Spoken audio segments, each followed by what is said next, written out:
என்ன எந்த ஒரு கான்செப்டில் அது சொன்னீங்கன்னு தெரியல. அந்த வீடியோ, அந்த ரீல்ஸ் கூட வந்து வைரல் ஆயிருக்கு. அந்த ஷர்ட் பேண்ட்டு எல்லாருமே போடுவாங்க அப்படிங்கிறது. எப்படி அந்த கான்செப்டை நீங்கள் வந்து சொன்னீங்க? எல்லாருமே எடுத்து அதை ட்ரெண்ட் பண்ணிட்டாங்க.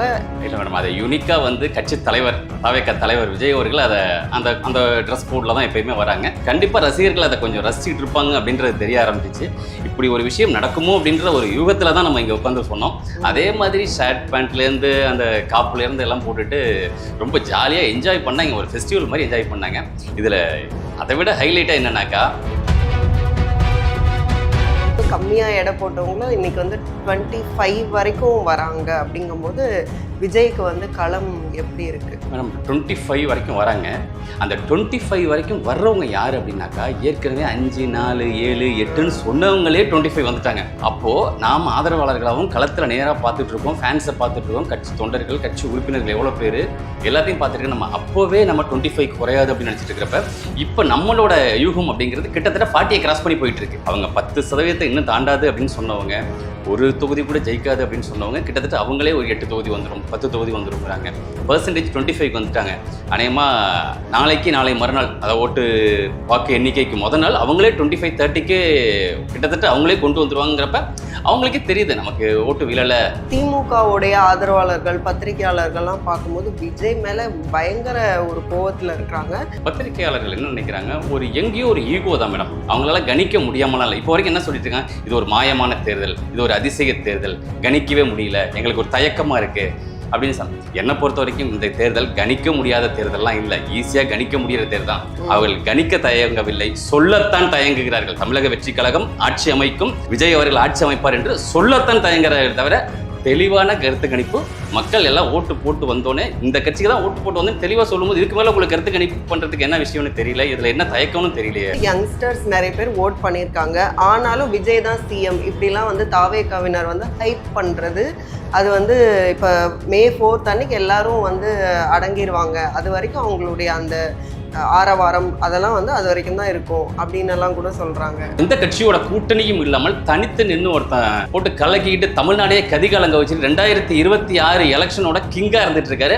அவர் May 4 அப்புறம் ஆளை காணாம அப்படின்னு சொல்லுவாங்க அப்படின்னு சொன்னா இதெல்லாம் என்ன கதையா கேட்கிற மாதிரியே மேடம் இருக்கு. கண்டிப்பாக ஆளை காணும்னு தேடுவாங்க, ஆனா யாரை தேடுறாங்க அப்படிங்கிறது 4 மேல தான். விஜய் நிறைய ஓட்டெல்லாம் வாங்குவாரு, ஆனா சீட்டு எத்தனை கன்வெர்ட் ஆகும்னு கேட்டா ஒரு பத்திரிகையாளர்லாம் சொல்றாங்க அது வந்து ஒற்றைப்படை எண்ணில் தான் வரும்.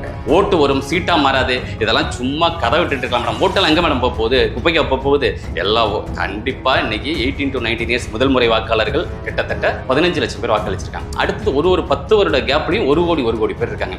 மினிமமா ஒஸ்டா நம்ம 30%, 25% கால்குலேட் பண்ணாவே கிட்டத்தட்ட 30%க்கு மேல 32, 33, 34% கிட்ட போயிட்டு இருக்குங்கிறப்ப கிட்டத்தட்ட 2 கோடி வாக்கு வந்து தாண்டுது மேடம். நெருக்கி 2 கோடி ஓட்டுகளை வாங்கினாவே பெரும்பான்மையோட கிட்டத்தட்ட ஆட்சி அமைக்க போறார். 118 சீட்டு இருந்தால் ஆட்சி அமைக்கலாங்கிறது நல்லா தெரியும். நான் இத்தனை தொகுதி 180 வரும், 170 வரும் அப்படின்னு சொல்றதை விட 118 தொகுதியை வெல்வது தாவேகாவுக்கு ஒரு பொருட்டே அல்ல. நியூஸின் நேயர்களுக்கு வணக்கம். இன்றைக்கு நேர்காணலில் நம்ம கூட இணைஞ்சிருக்காங்க தாவேகா ஆதரவாளர் திரு செல்வாஸ் நடராஜன் அவர்கள். நிறைய கேள்விகள் கேட்க போகிறோம், வாங்க பேசலாம். வணக்கம் சார். எந்த ஒரு கான்செப்டில் அது சொன்னீங்கன்னு தெரியல. அந்த வீடியோ, அந்த ரீல்ஸ் கூட வந்து வைரல் ஆயிருக்கு. அந்த ஷர்ட் பேண்ட்டு எல்லாருமே போடுவாங்க அப்படிங்கிறது. ஸோ அது வந்து எப்படி அந்த கான்செப்டை நீங்கள் வந்து சொன்னீங்க? எல்லாருமே எடுத்து அதை ட்ரெண்ட் பண்ணிட்டாங்க. அஃப்கோர்ஸ் வந்து தேர்தல் டைம்லையும் நிறைய பேர் அந்த மாதிரி காஸ்டியூமில் வந்திருந்தாங்க. இல்லை மேடம், அதை யூனிக்காக வந்து கட்சி தலைவர் தாவேக தலைவர் விஜய் அவர்கள் அதை அந்த அந்த ட்ரெஸ் கோடில் தான் எப்பயுமே வராங்க. கண்டிப்பாக ரசிகர்கள் அதை கொஞ்சம் ரசிச்சுட்டு இருப்பாங்க அப்படின்றது தெரிய ஆரம்பிச்சிச்சு. இப்படி ஒரு விஷயம் நடக்குமோ அப்படின்ற ஒரு யூகத்தில் தான் நம்ம இங்கே உட்காந்து சொன்னோம். அதே மாதிரி ஷர்ட் பேண்ட்லேருந்து அந்த காப்புலேருந்து எல்லாம் போட்டுட்டு ரொம்ப ஜாலியாக என்ஜாய் பண்ணாங்க. ஒரு ஃபெஸ்டிவல் மாதிரி என்ஜாய் பண்ணாங்க. இதில் அதை விட ஹைலைட்டாக என்னன்னாக்கா, பாஜக தலைவர்லேருந்து, பாமக தலைவர்லேருந்து, திமுக தலைவர்லேருந்து அதே ட்ரெஸ் கோடில் வந்தது இன்னும் ட்ரெண்டான மாதிரி ஆயிடுச்சு மேடம். அது அவங்க எல்லாருமே அப்போ வந்து விஜய் ஃபாலோ பண்ணுறாங்கன்னு சொல்கிறீங்களா? இல்லை மேடம், அதாவது அந்த ஒயிட் ஷர்ட் காக்கி பேண்ட்டில் போட்டுட்டு வர்றவங்க எல்லாம் விஜய்க்கு மட்டும் ஓட்டு போட்டுறாதீங்கன்னு நினச்சிடாதீங்க. அந்த ஒயிட் ஷர்ட் காக்கி பேண்ட் போட்டுட்டு வர்றவங்க எல்லாரும் விஜய்க்கு மட்டும் ஓட்டு போடுறாங்கன்னு நினச்சிக்காதீங்க. எங்களுக்கும் ஓட்டு போடுறாங்கன்னு அந்த ஓட்டு சதவீதத்தை அவங்க கொஞ்சம் பிரிச்சுக்கிறாங்க. எங்களுக்கும் அந்த ஓட்டு உண்டு, அந்த ட்ரெஸ் கோடில் வந்தவங்க எல்லாரும் உங்கள் கட்சிக்கு போடலை அப்படிங்கிறத காட்டுறதுக்காக அவங்கவுங்க ஒரு அந்த மாதிரி ஒரு வித்தியாசமான ஒரு ஸ்டைலில் வந்திருக்காங்க. எடப்பாடியார் மட்டும்தான் அந்த ட்ரெஸ் கோடில் வரல. நீங்க விசாரிச்ச வரைக்கும், நீங்க பார்த்த வரைக்கும் கள நிலவரம் எப்படி இருக்கு? ஏன்னா ஆளாளுக்கு ஒரு பெர்சன்டேஜ் சொல்றாங்க. ஆனாலும் ஒரு ஹையஸ்ட் பெர்சன்டேஜ் வந்து, அதாவது கம்மியா எடை போட்டவங்களும் இன்னைக்கு வந்து 25 வரைக்கும் வராங்க. அப்படிங்கும்போது விஜய்க்கு வந்து களம் எப்படி இருக்கு? மேடம் 25 வரைக்கும் வராங்க. அந்த 25 வரைக்கும் வர்றவங்க யார் அப்படின்னாக்கா, ஏற்கனவே 5, 4, 7, 8ன்னு சொன்னவங்களே 25 வந்துட்டாங்க. அப்போது நாம் ஆதரவாளர்களாகவும் களத்தில் நேராக பார்த்துட்ருக்கோம், ஃபேன்ஸை பார்த்துட்ருக்கோம், கட்சி தொண்டர்கள், கட்சி உறுப்பினர்கள் எவ்வளோ பேர் எல்லாத்தையும் பார்த்துட்டு நம்ம அப்போவே நம்ம 25 குறையாது அப்படின்னு நினச்சிட்டு இருக்கிறப்ப, இப்போ நம்மளோட யூகம் அப்படிங்கிறது கிட்டத்தட்ட 40 கிராஸ் பண்ணி போயிட்டுருக்கு. அவங்க 10% இன்னும் தாண்டாது அப்படின்னு சொன்னவங்க, ஒரு தொகுதி கூட ஜெயிக்காது அப்படின்னு சொன்னவங்க கிட்டத்தட்ட அவங்களே ஒரு 8 தொகுதி வந்துடும், 10 தொகுதி வந்துடுங்கிறாங்க. பர்சன்டேஜ் 25 வந்துட்டாங்க. அநேகமாக நாளை மறுநாள் அதை வாக்கு எண்ணிக்கைக்கு நாள் அவங்களே 25, 30க்கு கிட்டத்தட்ட அவங்களே கொண்டு வந்துருவாங்கிறப்ப அவங்களுக்கே தெரியுது நமக்கு ஓட்டு விழலை, எல்லாமே தாவேக்காக்கு ஓட்டு விழுந்திருக்குங்கிறப்ப அவங்களே அந்த பர்சன்டேஜ் ரேஷியோ ஏற்றிட்டே வந்துட்டு இருக்காங்க. அப்படிங்கிறப்ப நிஜமாக 35% கிராஸ் பண்ணுறதுங்கிறதுல எந்த ஒரு டவுட்டுமே இல்லாமல் இருக்கு மேடம். கையில் வேலை எடுத்த விஜய் அப்படின்னு சொல்லிட்டு, அதாவது வேல் எடுக்கிறது அப்படிங்கிறது இன்னைக்கு வந்து ஒரு அரசியலாக பார்க்கப்படுது. பட் வந்து ஆஃப்டர் எலெக்ஷன் தான் இவர் வந்து கையில் வேல் எடுத்திருக்கிறாருன்னு சொல்லலாம். திருச்செந்தூருக்கு விஜய் அவர்கள் போனதை வந்து ரொம்ப அதுவும் ட்ரெண்ட் ஆகிட்டு இருக்கு. விஜய் என்ன செஞ்சாலும் ட்ரெண்டு தான். திருச்செந்தூருக்கு அவர் போனது ட்ரெண்டு. அதுக்கப்புறம் ஷீரடிக்கு போகிறாரு. இப்படி ஆன்மீக பயணங்கள் எதை குறிக்கிறது? இல்லை மேடம், நம்ம வேற யாரும் நினைக்கிற மாதிரி இந்த மாதிரியான நம்ம இந்து கோயில்களுக்கு சென்று அந்த ஓட்டு வங்கியை வாங்கணும் அப்படிங்கிறதெல்லாம் கிடையாது. ஏன்னா தேர்தல் முடிஞ்சு போச்சு. அவரோட பிரார்த்தனை தனிப்பட்ட முறையில் இருக்கும். வேல் அப்படிங்கிறது அவருக்கு வந்து பிரச்சாரத்துக்கு போகும்போதெல்லாமே கிட்டத்தட்ட அவர்கிட்ட இருக்கிற வேலை நேரம் 1000 வேல் இருக்குன்னு நினைக்கிறேன். ஒரு தொண்டர்களும் ஒரு வேட்பாளர்களும் அந்தந்த இடத்துல வேல் கொடுத்து அவரை ரொம்பவே சந்தோஷப்படுத்தினாங்க. அவருக்கு அதை பிடிக்கும் அப்படிங்கிறத ஒரு சமயம் தெரிஞ்சுக்கிட்டாங்களா அப்படின்னு தெரியல. திருச்செந்தூரை பொறுத்த வரைக்கும் அது சூரசம்ஹாரமூர்த்தின்னு சொல்லுவாங்க. ஒரு எதிரியை வீழ்த்தக்கூடிய வல்லமை கொண்ட முருகப்பெருமான் அப்படின்னு சொல்லுவாங்க. ஒரு சமயம் அவருக்கு அந்த எல்லாரையும் வெற்றி கொள்ளணும் அப்படின்ற ஒரு பிரார்த்தனையின் பேரில் அவர் போயிட்டு வந்திருப்பார். மற்றபடி அதை உள்நோக்கத்தோடு பார்க்குற மாதிரி ஒன்றும் இல்லை மேடம். மற்றபடி வந்து அப்போது வந்து முதலமைச்சராகட்டும், துணை முதலமைச்சராகட்டும், இவங்கெல்லாம் வந்து டூர் போயிருக்கிறாங்க. ஆனால் விஜய் வந்து பாருங்கள், கடவுள் நம்பிக்கையோட ஆன்மீக பயணங்கள் போகிறாங்க. அப்போ வந்து விஜய்க்கு தான் வந்து ரொம்ப வந்து அடுத்து ஆள போற இதுல ரொம்ப கான்ஃபிடன்ஸ் அதிகமா இருக்கு அப்படின்லாம் சொல்றாங்க. நல்ல காலம் நீங்க. இன்னைக்கு உதயநிதி ஸ்டாலின் அவர்கள் துபாய்க்கு எங்கே போயிருக்காருன்னு நினைக்கிறேன். முதலமைச்சர் வந்து கொடைக்கானல் போயிருக்காரு. ஆனால் இந்நேரம் தாவேக்கா தலைவர் விஜய் அவர்கள் எங்கன்னா இங்கிருந்து ஒரு கோவாக்கோ, ஒரு கல்கத்தாக்கோ, ஒரு மும்பைக்கோ ஏதோ ஒரு ரெசார்ட்ல போய் 2 நாள் தங்கி இருந்தாருன்னா இதுதான் நியூஸே. தாவேக்கா முடிஞ்சிருச்சு. மக்களை வந்து ஓட்டு போட்டு அடுத்த நாளே தவிக்க விட்டு அவர் போய் உல்லாச விடுதியில் தங்கி இருக்காரு, ஜிலுன்னு இருக்காரு, குளுன்னு இருக்காரு அப்படிம்பாங்க. ஆனால் அதை அவருக்கு போக முடியாது அப்படிங்கிறதுக்காக இவங்க சொல்லுவாங்கன்னு பயந்துக்கலாம் இல்லை. இருந்தாலும் இன்னும் போகாத தொகுதிகள், போகாத ஏரியாக்கள், போகாத மக்கள், இல்லை ஏதாவது அவரோட அந்த அரசியல் அந்த தேர்தல் நேரத்தில் போக முடியாத இடங்கள் அப்படின்ற மாதிரி ஏதாவது மீதம் இருந்திருக்கலாம். அதெல்லாம் கொஞ்சம் அந்த பயணத்தெல்லாம் முடிச்சிடலாம் வாக்கு எண்ணிக்கை முன்னாடி அப்படின்னு கூட ஒரு சின்ன பயணங்கள் பண்ணிட்டு இருக்கலாம். இது எல்லாமே அவரோட ஒரு நேர்மறையாக தான் காட்டிட்டு இருக்கு. இப்போ பத்திரிகையாளர்கள் ஆதரவாளர்கள்னு பார்க்கும்போது தாவேக்கா சைடு பார்த்தா ஒரு கொண்டாட்டத்தில் இருக்காங்க, நம்ம தான் வரப்போகிறோங்கிற அந்த ஒரு கான்ஃபிடென்ஸில் இருக்கிறாங்க. ஆனால் இதுவே வந்து திமுகவுடைய ஆதரவாளர்கள் பத்திரிகையாளர்கள்லாம் பார்க்கும்போது விஜய் மேலே பயங்கர ஒரு கோவத்தில் இருக்கிறாங்க. இன்னொன்று, அவங்க சொல்கிற நிறைய விஷயங்கள் வந்து ரொம்ப மக்களை வந்து தற்குறிகள் தான் விஜய்க்கு ஓட்டு போட்டாங்கன்னு சொல்கிறது. அதுக்கப்புறம் வந்து சாப்பிட்ற சாப்பாடே திமுக போட்டதுன்னு சொல்கிறது. அப்புறம் வந்து ஜேம்ஸ் வசந்தன் அவர்களே வந்து காரு கண்ணாடியை உடைச்சிட்டாங்கன்றதுக்காக தாவேக்கா தற்குறிகள் பண்ணினதா அப்படின்னெல்லாம் கேட்குறது. அப்போ விஜய்க்கு எதிரானவர்கள் இப்படி வந்து எதா இருந்தாலும் விஜயை வந்து சம்மந்தப்படுத்தி அவர் மேலே வந்து ஒரு எப்படி சொல்கிறது, அது வந்து அந்த தற்குறிகள்ங்கிற அந்த வேர்டு பிரயோகம் வந்து இன்னமும் அவங்க கைவிடலை. அப்போ வந்து விஜய் இன்கேஸ் ஜெயிச்சிட்டாருன்னா தற்குறிகள் அறிவற்றவர்கள் வந்து அவருக்கு ஓட்டு போட்டுட்டாங்கன்னு பேசுவாங்க. மேடம், இந்த கொஸ்டினில் நீங்கள் எத்தனை பேரை முன் வச்சிருக்கீங்க அப்படின்னா, பத்திரிகையாளர்கள், அடுத்தது ஜேம்ஸ் வசந்தன், அடுத்தது செந்தில்வேல், திமுக பத்திரிகையாளர் செந்தில்வேல், இவங்க எல்லாரும் சொன்னதை சொல்லியிருக்கீங்க. பத்திரிகையாளர்களை பொறுத்த வரைக்கும் இந்த காலகட்டம் வேறு மேடம். அவங்களோட காலம் பழைய மெத்தடை தான் பார்த்துட்ருக்காங்க. இன்றைக்கி பிரச்சாரம் அப்படிங்கிறது அப்படிலாம் போக வேண்டியதில்லை. வாட்ஸ்அப்லேயோ இன்ஸ்டாலேயோ ரொம்ப ஸ்மார்ட்டாக ஒர்க் பண்ணிட்டு போயிடுறாங்க. பத்திரிகையாளர்கள் என்ன நினைக்கிறாங்க, ஒரு எங்கேயோ ஒரு ஈகோ தான் மேடம். அவங்களால கணிக்க முடியாமலாம் இல்லை. இப்போ வரைக்கும் என்ன சொல்லிட்டு இருக்காங்க, இது ஒரு மாயமான தேர்தல், இது ஒரு அதிசய தேர்தல், கணிக்கவே முடியல, எங்களுக்கு ஒரு தயக்கமாக இருக்குது, அப்படின்னு என்னை பொறுத்த வரைக்கும் இந்த தேர்தல் கணிக்க முடியாத தேர்தல்லாம் இல்லை, ஈஸியாக கணிக்க முடியாத தேர்தல். அவர்கள் கணிக்க தயங்கவில்லை, சொல்லத்தான் தயங்குகிறார்கள். தமிழக வெற்றி கழகம் ஆட்சி அமைக்கும், விஜய் அவர்கள் ஆட்சி அமைப்பார் என்று சொல்லத்தான் தயங்குகிறார்கள் தவிர தெளிவான கருத்து கணிப்பு மக்கள் எல்லாம் ஓட்டு போட்டு வந்தோடனே இந்த கட்சிக்கு தான் ஓட்டு போட்டு வந்தோன்னு தெளிவாக சொல்லும்போது இதுக்கு மேலே உங்களுக்கு கருத்து கணிப்பு பண்ணுறதுக்கு என்ன விஷயம்னு தெரியல, இதில் என்ன தயக்கம்னு தெரியலையே. அடுத்தது செந்தில்வேல் சொன்னார், இன்னைக்கு வந்து ஐடியில் நீங்கள் வேலை பார்க்குறீங்க அப்படின்னாக்கா நீங்கள் தட்டில் உப்பு போட்டு திங்கிறீங்க அப்படின்னாக்கா அது திமுக போட்ட பிச்சை அப்படின்னா.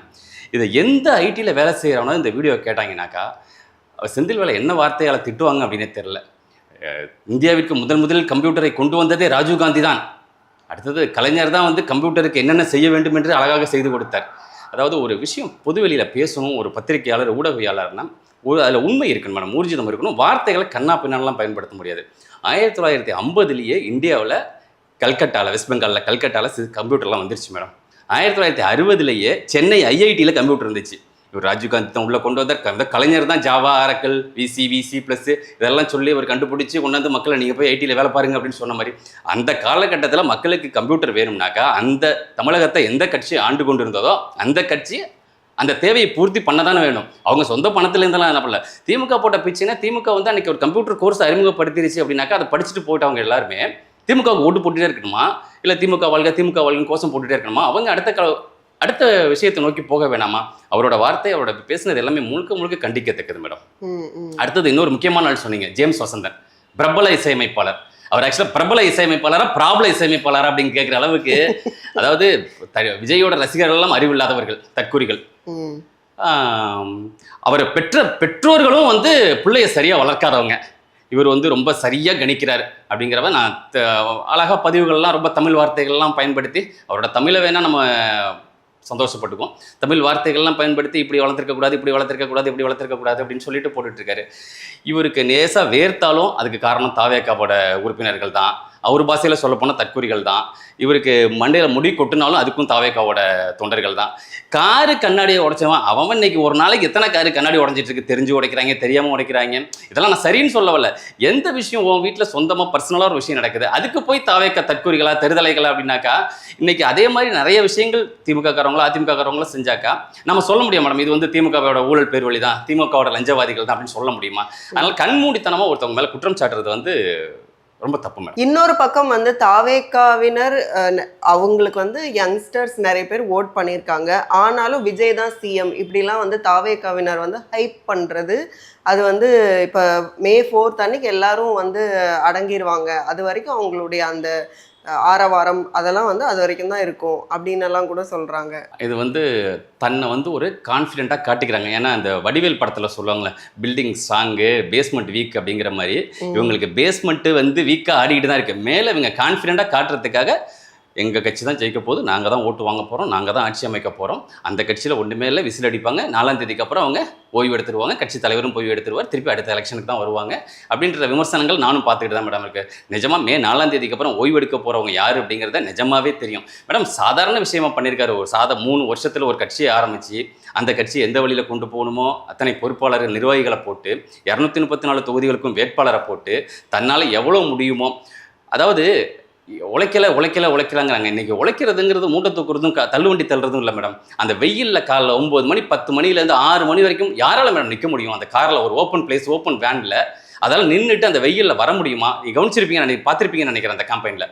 அதாவது ஒரு நாளும் அன்றைக்கி சாயந்தரம் அவர் போய் உட்காந்தாரா படுத்தாரா, என்ன எப்படி அந்த ஆள் தாங்கினா மனுஷன் அப்படின்னு பார்க்குற மாதிரி அந்த அளவுக்கு உழைப்பை போட்டுட்டு இன்றைக்கி 234 தொகுதியிலையும் ஆளை நிறுத்தி எலெக்ஷனையும் முடிச்சுட்டு ஹாயாக உட்காந்துக்கிட்டு இருந்துக்கிறது அவருக்கு எவ்வளோ தைரியம் வேணும். இதில் என்னென்னா எந்த கட்சியோட கூட்டணியும் இல்லாமல் தனித்து நின்று ஒருத்தன் போட்டு கலக்கிக்கிட்டு தமிழ்நாடே கதிகாலங்க வச்சுட்டு 2026 எலெக்ஷனோட கிங்காக இருந்துட்டு இருக்காரு. அவர் May 4ஆம் தேதிக்கு அப்புறம் ஆளை காணோம் அப்படின்னு சொல்லுவாங்க அப்படின்னு சொன்னால் இதெல்லாம் என்ன கதையாக கேட்குற மாதிரியே மேடம் இருக்குது. கண்டிப்பாக ஆளை காணும்னு தேடுவாங்க, ஆனால் யாரை தேடுறாங்க அப்படிங்கிறது 4ஆம் தேதிக்கு மேலே தான். இன்னொரு விஷயம் என்ன சொல்கிறாங்கன்னா, விஜய் வந்து நிறைய ஓட்ஸ் வாங்குவார், ஆனால் எத்தனை சீட்டாக அது கன்வெர்ட் ஆகுங்கிறதா இங்கே வந்து கொஷின் மார்க் அப்படின்னு சொல்கிறாங்க. அப்போ விஜய் நிறைய ஓட்டெல்லாம் வாங்குவார், ஆனால் சீட்டு எத்தனை கன்வெர்ட் ஆகும்னு கேட்டால் ஒரு பத்திரிக்கையாளர்லாம் சொல்கிறாங்க அது வந்து ஒற்றைப்படை எண்ணில் தான் வரும்ன்ட்டு. ஸோ அவ்வளோ லோ லெவல்லையா வந்து விஜய் வந்து ஓட். சரி மேடம், அந்த பத்திரிக்கையாளர்கிட்ட திருப்பி ஒரு கேள்வி நம்ம வைக்கிறோம், திமுக எத்தனை சீட் மேடம் வாங்குன்னு கேட்டால் என்ன மேடம் சொல்லுவாங்க? தாவேக்காவை வந்து ஒன்லி சொல்லுவாங்க. தாவேக்காவை ஒன்லி அவங்க வந்து அடிச்சுட்டே இருக்கணும், அவ்வளோதான். திமுக எத்தனை சீட் வாங்கும்னு சொல்ல முடியாது அவங்களால. அண்ணா திமுக எத்தனை சீட் வாங்கும்னு சொல்ல முடியாது. நாம் தமிழர் எத்தனை சீட் வாங்கும்னு சொல்ல முடியாது. ஆனால் தாவேக்கா மட்டும் 1 வாங்கும் இல்லை 2 வாங்கும், இதை மட்டும் தான் சொல்ல முடியும். பாக்கி 234 தொகுதியில் 2 தவிர 232 தொகுதி அவங்க 2 பேரும் ஆளுக்கு பிரித்து 116 தொகுதி ஜெயிச்சிட போறாங்கன்னு நினைக்கிறேன். ஓட்டு வரும், சீட்டா மாறாது, இதெல்லாம் சும்மா கதை விட்டுட்டு இருக்கலாம் மேடம். ஓட்டெல்லாம் எங்க மேடம் போக போகுது? குப்பைக்கு போக போகுது? எல்லாம் கண்டிப்பா இன்னைக்கு 18 to 19 இயர்ஸ் முதல் முறை வாக்காளர்கள் கிட்டத்தட்ட 15 லட்சம் பேர் வாக்களிச்சிருக்காங்க. அடுத்தது ஒரு 10 வருட கேப்லையும் 1 கோடி பேர் இருக்காங்க. மினிமமா ஒஸ்டா நம்ம 30%, 25% கால்குலேட் பண்ணாவே கிட்டத்தட்ட 30%க்கு மேல 32, 33, 34% கிட்ட போயிட்டு இருக்குங்கிறப்ப கிட்டத்தட்ட 2 கோடி வாக்கு வந்து தாண்டுது மேடம். நெருக்கி 2 கோடி ஓட்டுகளை வாங்கினாவே அவர் பெரும்பான்மையோட கிட்டத்தட்ட ஆட்சி அமைக்க போறார். இவங்க வந்து சீட்டை சொல்லாம இப்படி இருக்கலாம் அப்படி இருக்கலாம்னு சொல்லிட்டு ஆளும் கட்சிக்கு சப்போர்ட்டா கொஞ்சம் கருத்து கணிப்புகள் சொல்லிட்டு இருக்காங்களே தவிர எல்லாமே 4ஆம் தேதி தெரியும். நிச்சயமா வந்து இவங்க நினைக்கிற மாதிரி 1 சீட் 2 சீட்லாம் கிடையாது மேடம். 118 சீட் இருந்தால் ஆட்சி அமைக்கலாங்கிறது நல்லா தெரியும். நான் இத்தனை தொகுதி 180 வரும் 170 வரும் அப்படின்னு சொல்றதை விட 118 தொகுதியை வெல்வது தாவேக்காவுக்கு ஒரு பொருட்டே அல்ல. மிக ஈஸியாக மிக சுலபமாக தாவேக்கா தொண்டர்கள் அந்த வாக்கை அளிச்சிருக்காங்க மேடம். சீமான் அவர்களுடைய வாக்கு வங்கி அப்படின்னு பார்க்கும்போது பெரும்பாலானவர்கள் மாற்றத்தை விரும்புபவர்கள் அவருக்கு வாக்களிச்சாங்கன்னு சொல்லுவாங்க.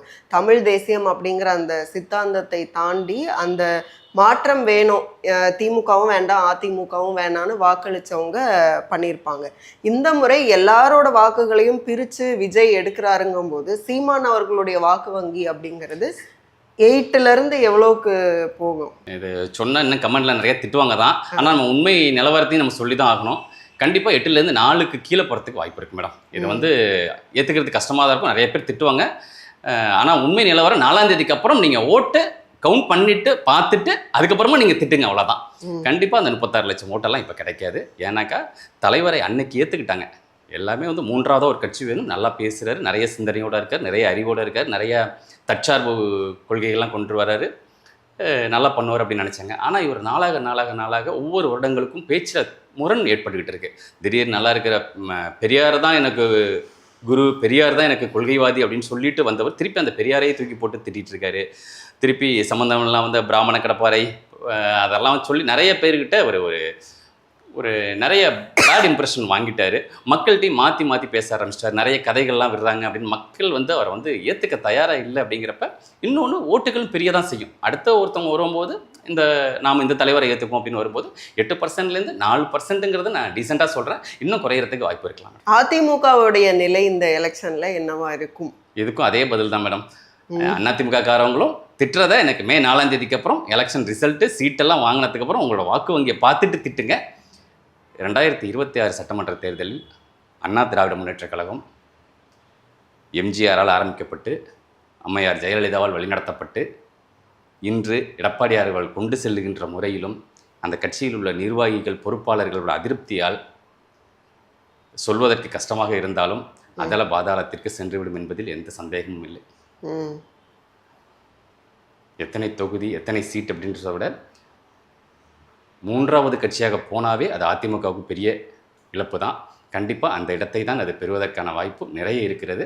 எல்லா தொகுதியிலும் திமுகவோட வெறுப்பு ஓட்டுகளை வாங்கியிருக்கிறார்கள், ஆனால் அதிமுகவோட ஓட்டுகளை விட்டுட்டாங்க.